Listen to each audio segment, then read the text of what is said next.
आज हम जानेंगे बज नंबर के बारे में। बज नंबर क्या होता है और उस पे आधारित एक प्रोग्राम भी बनाएंगे, ठीक है। बज नंबर की अगर हम बात करें, a number which is divisible by 7 और ends with 7 is known as buzz number. यदि कोई नंबर 7 से कट जा रहा है, नहीं 7 से डिवाइड 7 से डिवाइड हो जा रहा है, अथवा नंबर के अंत में क्या आ रहा है, नंबर का जो इकाई प्लेस पे वैल्यू होगी, वंस प्लेस पे जो वैल्यू होगी, इकाई स्थान पे वैल्यू होगी, वो यदि 7 होगा, दोनों में से कोई एक शर्त फुलफिल होना चाहिए।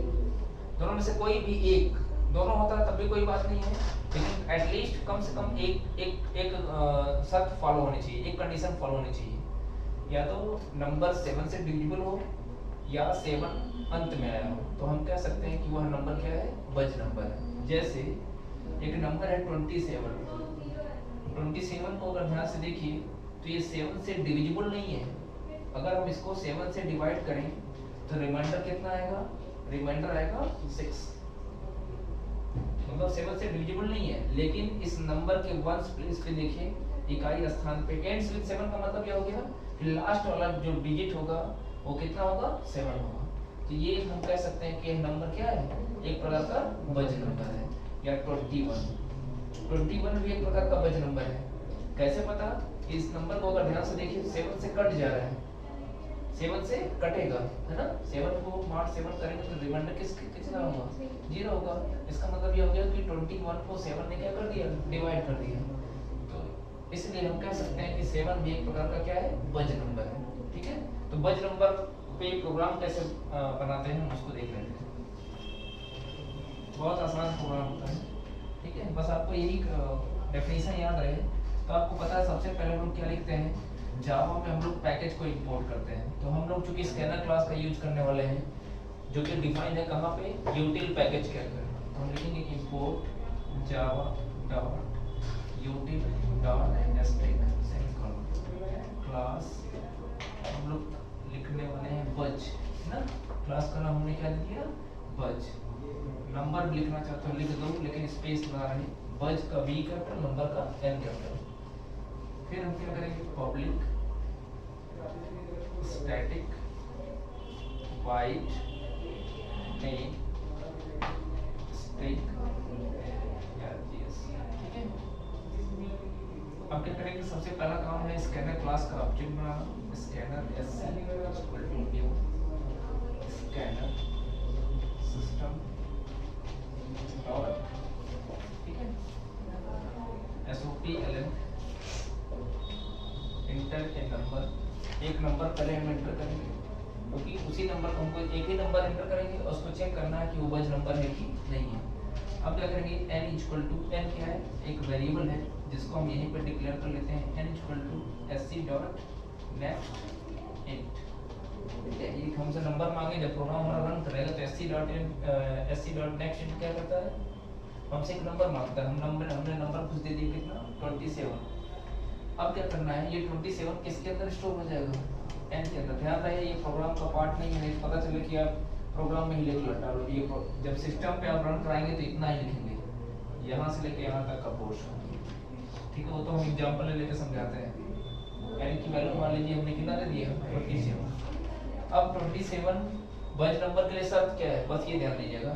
पहली शर्त ये है कि 7 से कटना चाहिए। तो 7 से कटने का मतलब ये हो गया कि n mod 7 करेंगे।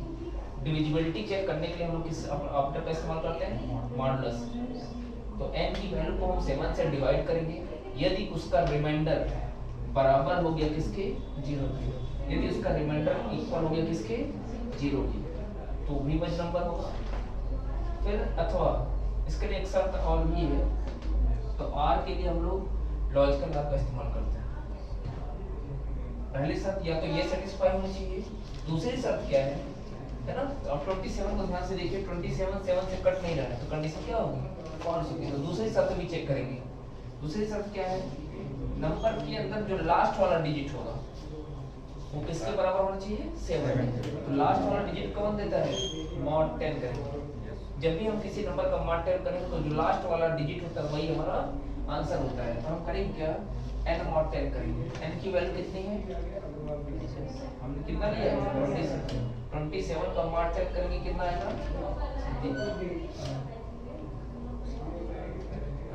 कितना आसान है, मैंने बताया ना लास्ट वाला डिजिट आंसर होता है। तो n mod 10, अगर n की वैल्यू 27 है, 27 mod 10 करेंगे कितना आएगा 7। अब इसको कंपेयर कर लेंगे किससे 7 से। अब यहाँ पे आप देख सकते हो 7 7 के बराबर हो जाएगा कब, जब n की वैल्यू हमने क्या दिया होगा 27। तो ये तो फॉल्स हुआ, लेकिन ये ट्रू हुआ। तो इसके अब दोनों में से कोई भी एक ट्रू हो गया तो इसका मतलब ये होगा कि वो वज नंबर है। ठीक है, एसओपी है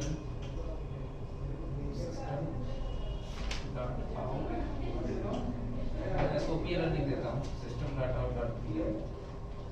ठीक है, यहाँ पे क्या लिख देंगे वज number equal two plus else. ठीक है, अब यहाँ पे एक नंबर एंटर करना था, उसको चेक करना था कि वो वज नंबर है कि नहीं है। तो जहाँ पे भी आपको ऐसी चीजें मिले है ना, जैसे अब पहले से तो आपको वज नंबर का डेफिनेशन पता होना चाहिए कि नंबर 7 से कट रहा है या नंबर के अंत में 7 आ रहा है तो वज नंबर होगा, नहीं तो नहीं होगा।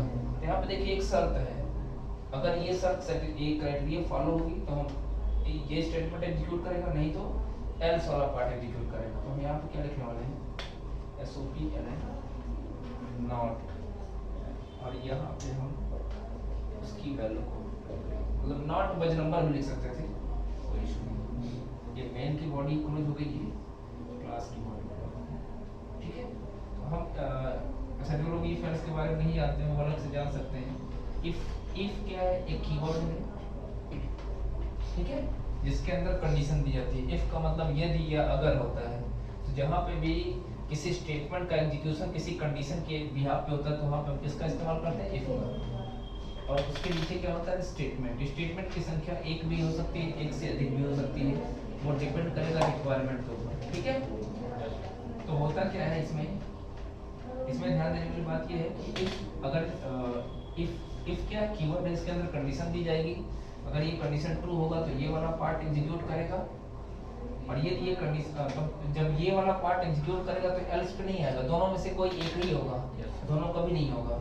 ठीक है, और ये कंडीशन फॉल्स होगी तो एल्स वाले पार्ट पे आएगा। इस तरीके से वर्क करता है। इसमें भी यही होगा कि नंबर अगर 7 से कट गया तो वज नंबर प्रिंट करेगा, नहीं तो क्या प्रिंट करेगा, वज नंबर नहीं है।